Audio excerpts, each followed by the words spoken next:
নমস্কার বন্ধুগণ, আমাদের এই বংটিচ ডিফেন্স একাডেমিতে তোমাদের প্রত্যেককেই স্বাগত জানাই। তো আজকের এই ক্লাসটিতে আমরা আলোচনা করব ইতিহাসের বিভিন্ন গুরুত্বপূর্ণ যুদ্ধ। সেই যুদ্ধটি কত সালে হয়, কাদের মধ্যে হয়, এই ধরনের সমস্ত গুরুত্বপূর্ণ তথ্য আজকের এই ক্লাসটিতে আমরা আলোচনা করব। তো ভীষণ ইম্পর্ট্যান্ট একটি ক্লাস, অবশ্যই প্রত্যেকে শেষ পর্যন্ত ক্লাসটির সঙ্গে যুক্ত থাকবে। দেখো, এখানে প্রথমেই যেটা রয়েছে কলিঙ্গ যুদ্ধ। এটা সংগঠিত হয়েছিল 261 খ্রিস্টপূর্বাব্দে। অশোক ও কলিঙ্গ রাজের মধ্যে সংগঠিত হয় এবং জয়লাভ করেছিল অশোক। সালটা মনে রাখবে, কাদের মধ্যে হয়েছিল মনে রাখবে, এবং কে জয়লাভ করেছিল, এগুলোই একটা যুদ্ধ থেকে গুরুত্বপূর্ণ ইনফরমেশন হয়ে থাকে। এরপরে দেখো প্রথম তরাইনের যুদ্ধ 1191 সালে হয়েছিল হরিয়ানাতে। আর মনে রাখবে কাদের মধ্যে হয়েছিল, পৃথ্বীরাজ চৌহান আর মোহাম্মদ ঘুরির মধ্যে, এবং জয়লাভ করেছিলেন পৃথ্বীরাজ চৌহান। এবার দ্বিতীয় তরাইনের যুদ্ধ মনে রাখবে 1192 সালে। দুটোরই সাল ইম্পর্টেন্ট, ভালো করে মনে রাখবে। প্রথমটা 1191, দ্বিতীয়টা 1192। এটাও পৃথ্বীরাজ চৌহান এবং মোহাম্মদ ঘুরির মধ্যে হয়েছিল এবং জয়লাভ করেন মোহাম্মদ ঘুরি। এরপরে দেখো রয়েছে প্রথম পানিপথের যুদ্ধ। এটা সংগঠিত হয় 1526 সালের 21 এপ্রিল, যেটা হয়েছিল পানিপথ হরিয়ানায়। ঠিক আছে, হরিয়ানার পানিপথে হয়েছিল, তাই এটার নাম হয়েছিল পানিপথের যুদ্ধ। আচ্ছা, প্রথম পানিপথের যুদ্ধ কাদের মধ্যে হয়? বাবর ও ইব্রাহিম লোদির মধ্যে, এবং জয়লাভ করেছিলেন বাবর। এবার দেখো দ্বিতীয় পানিপথের যুদ্ধ। এটা হয়েছিল 1556 সালের 5ই নভেম্বর। কাদের মধ্যে হয়? আকবরের সেনাপতি বৈরম খাঁ এবং হিমুর মধ্যে হয়েছিল, এবং জয়লাভ করেন বৈরম খাঁ। এরপরে দেখো রয়েছে তৃতীয় পানিপথের যুদ্ধ। এটা হয়েছে 1761 খ্রিস্টাব্দে। কাদের মধ্যে হয়? ইংরেজ ও মারাঠা। তাহলে তিনটে পানিপথের যুদ্ধের সাল ইম্পর্টেন্ট, খুব ভালো করে মনে রাখবে, এবং এখানে জয়লাভ করেছিলেন ইংরেজরা। এরপরে দেখো রয়েছে খানুয়ার যুদ্ধ। এটা কবে হয়? 1527 সালে। কাদের মধ্যে হয়েছিল এই যুদ্ধ? বাবর এবং রানা সিংহের মধ্যে হয়েছিল, এবং বিজয়ী ছিলেন কে? বাবর। আচ্ছা, ঘরঘরার যুদ্ধ কত সালে হয়? 1529 সালে। কাদের মধ্যে হয়? বাবর ও আফগান শাসকের মধ্যে হয়েছিল, এবং জয়লাভ করেছিলেন বাবর। এটা ইম্পর্টেন্ট, ঘরঘরার যুদ্ধের সালটা ভালো করে মনে রাখবে, ঠিক আছে? এরপরে চৌসার যুদ্ধ কবে সংগঠিত হয়? না, 1539 সালে সংগঠিত হয়েছিল শেরশাহ এবং হুমায়ুর মধ্যে, এবং বিজয়ী ছিলেন শেরশাহ। কনৌজের যুদ্ধ সংগঠিত হয় 1540 খ্রিস্টাব্দে শেরশাহ এবং হুমায়ুনের মধ্যে, এটাও হয়েছিল, এখানেও জয়লাভ করেন শেরশাহ। এরপরে দেখো তালিকোটার যুদ্ধ, ভীষণ ইম্পর্টেন্ট, খুব ভালো করে মনে রাখবে। এটা 1565 খ্রিস্টাব্দে কর্ণাটকে হয়েছিল। বিজয়নগর সাম্রাজ্য এবং সুলতানি রাজ্যের মধ্যে হয়, এবং বিজয়ী ছিলেন সুলতানি রাজ্য। এরপরে রয়েছে হলদিঘাটের যুদ্ধ। এটা ইম্পর্টেন্ট, ভালো করে মনে রাখবে। এটা সংগঠিত হয় 1576 খ্রিস্টাব্দে। এটা হয়েছিল আকবর এবং মহারানা প্রতাপের মধ্যে, এবং জয়লাভ করেছিলেন আকবর। এরপরে দেখো প্রথম কর্ণাটকের যুদ্ধ। এটা কত সালে হয়? 1746 থেকে 48 খ্রিস্টাব্দ পর্যন্ত। আচ্ছা, এটা কাদের মধ্যে হয়েছিল? ইংরেজ এবং ফরাসি বাহিনীর মধ্যে সংগঠিত হয়, এবং মনে রাখবে বিজয়ী হচ্ছে ফরাসি বাহিনী।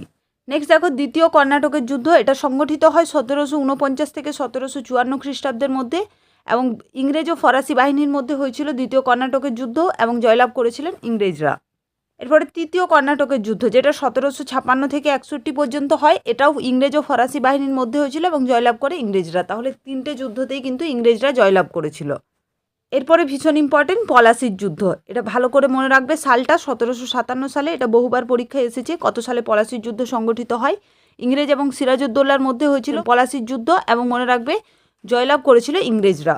এরপরে দেখো বক্সারের যুদ্ধ কত সালে হয়? 1764 সালে। এই যুদ্ধগুলো প্রচুর ইম্পর্টেন্ট। পলাশির যুদ্ধ, বক্সারের যুদ্ধ খুব ভালো করে মনে রাখবে।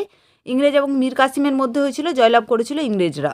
আচ্ছা, বন্দিবাসের যুদ্ধ কত সালে হয়? 1760 সালে। ইংরেজ এবং ফরাসিদের মধ্যে হয়েছিল, জয়লাভ করেছিল ইংরেজরা।